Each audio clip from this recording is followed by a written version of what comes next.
How would you like to see a former president of the United States of America absolutely crush Muhammad in just 2 sentences? Sound too good to be true? Well, former President Barack Obama just declared war on Prophet Muhammad without even realizing it. Let's take a look at what Mr. Obama said and how it destroys Islam. BBC News reports. Speaking at a private event on leadership, Mr. Obama said while in office he had mused what a world run by women would look like. Now, women, I just want you to know you are not perfect. That's rude. But what I can say, pretty indisputably, is that you're better than us, men. I'm absolutely confident that for 2 years, if every nation on earth was run by women, you would see a significant improvement across the board on just about everything.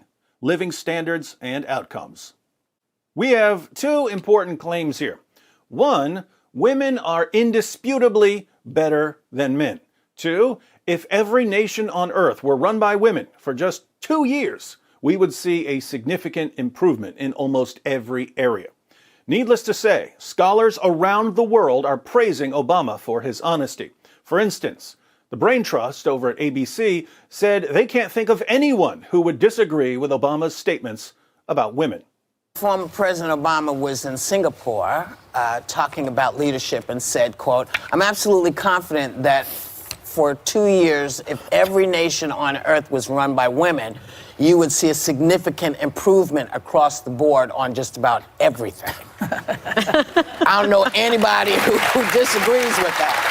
So we have a consensus that women are better than men, and that if women ruled every country on the planet, things would get better across the board. This is a savage attack on Islam, one that threatens to unravel the delicate alliance between leftists and Muslims. How is this an attack on Islam? Let's take a quick look at what Muhammad said about women ruling countries. Sahih al-Bukhari, 7099. Narrated Abu Bakr, during the battle of Al-Jamal, Allah benefited me with a word I heard from the Prophet. When the Prophet heard the news that the people of Persia had made the daughter of Khosrow their queen, ruler, he said, "Never will succeed such a nation as makes a woman their ruler." A nation that has a woman as its leader will never succeed.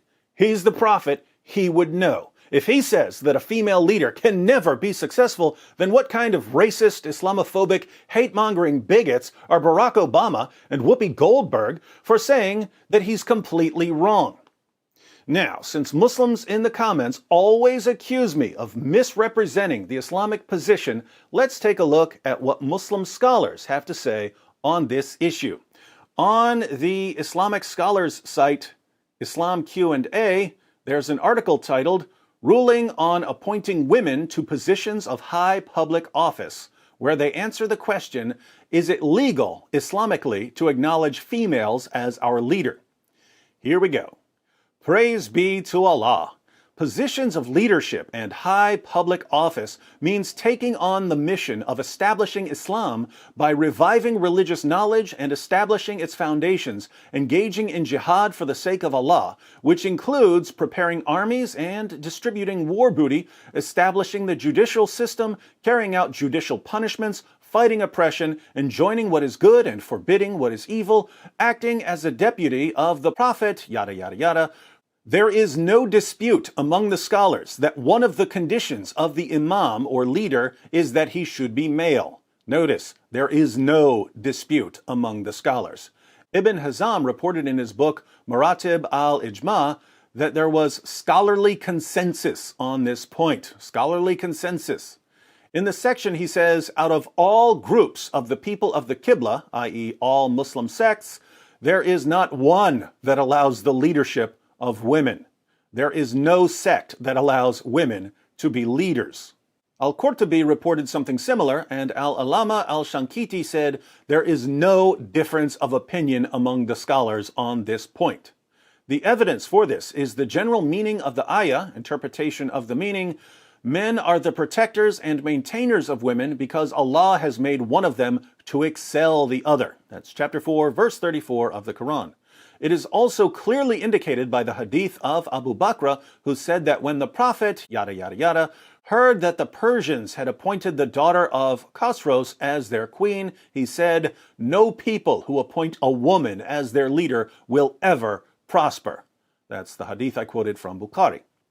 This is because positions of leadership and government require a person to join men's gatherings, which is not allowed for women according to Sharia because of the ayah, interpretation of the meaning, and stay in your houses and do not display yourselves like that of the times of ignorance. Surah 33, verse 33 of the Quran. These positions also require perfect wisdom, reason, and alertness, and the testimony of a man has been made equal to that of two women, the reason for which Allah has explained in the ayah, interpretation of the meaning, so that if one of them, one of the two women whose combined testimony equals the testimony of one man, errs, the other can remind her. Surah 2, verse 282 of the Quran. Imam al-Muwafiq ibn Qudama said, "For this reason, the Prophet, yada yada yada, and his successors, and those who came after them never appointed a woman to be a judge or a governor of a province, as far as we know. If it were permissible, it should have happened." Imam al-Ghazali said, "The position of leader could never be given to a woman, even if she possessed all the qualities of perfection and self-reliance. How could a woman take the position of leader when she did not have the right to be a judge or a witness under most of the historical governments?" Imam al-Baghawi said, "The scholars agreed that women are not fit to be leaders or judges because the leader needs to go out to organize jihad and take care of the Muslims' affairs, and the judge needs to go out to judge between people, but women are awra." Awra usually refers to body parts that need to be kept hidden, so he's saying that women need to be kept hidden, and it is not right for them to go out. Because of their weakness, women are not able to do many things. Women are imperfect, and the positions of leaders and judge are among the most perfect of positions for which only the most perfect of men are qualified. Undoubtedly, this is proven by reality. People know from experience that only men are fit for leadership because women by nature are more emotional and more easily swayed by their feelings and compassion. These qualities have been created in women to enable them to carry out their most important duty, which is that of motherhood and nurturing children. Men, on the other hand, are not usually swayed by their emotions as women are. Their way is usually one of logic and deliberation, which form the essence of responsibility and leadership. I can think of another important hadith that supports the position of the scholars. Sahih Muslim 241. It was narrated from Abdullah bin Umar that the Messenger of Allah said, "O women, give in charity and pray a great deal for forgiveness, for I have seen that you are the majority of the people of the fire." A wise woman among them said, "Why is it, O Messenger of Allah, that we are the majority of the people of the fire?"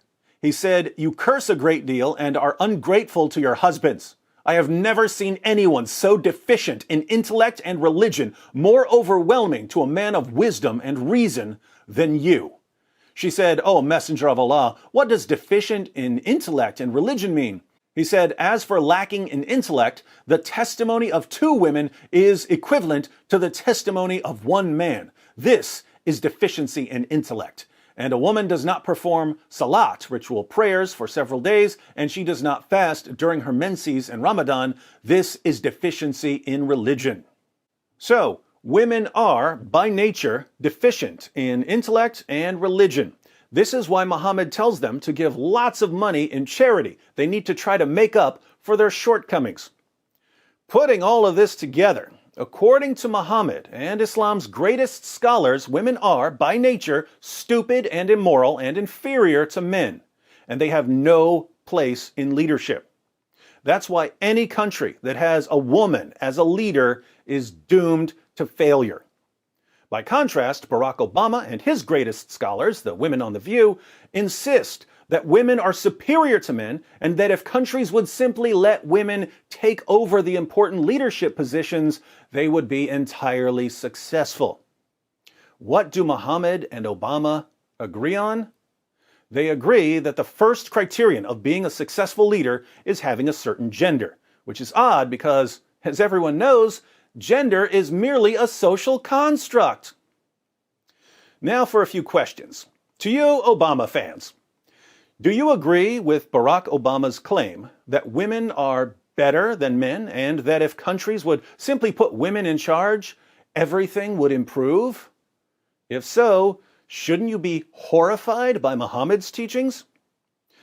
But you're the people who say that anyone who disagrees with Muhammad is a racist and an Islamophobe. Doesn't that make you, not to mention Mr. Obama and Whoopi Goldberg, a bunch of racists and Islamophobes? To you Muslims, do you agree with Muhammad and your scholars that women are unfit to lead due to their intellectual and moral failings? If so, why aren't you offended when you hear people like Barack Obama thoroughly contradicting your prophet? And what do you think about Muslim women like Congresswoman Ilhan Omar and Congresswoman Rashida Tlaib being elected as leaders? Are they destroying America because of their gender? Final question to leftists and Muslims. Why are you under the delusion that you're on the same side in all of this? I'm asking for a friend.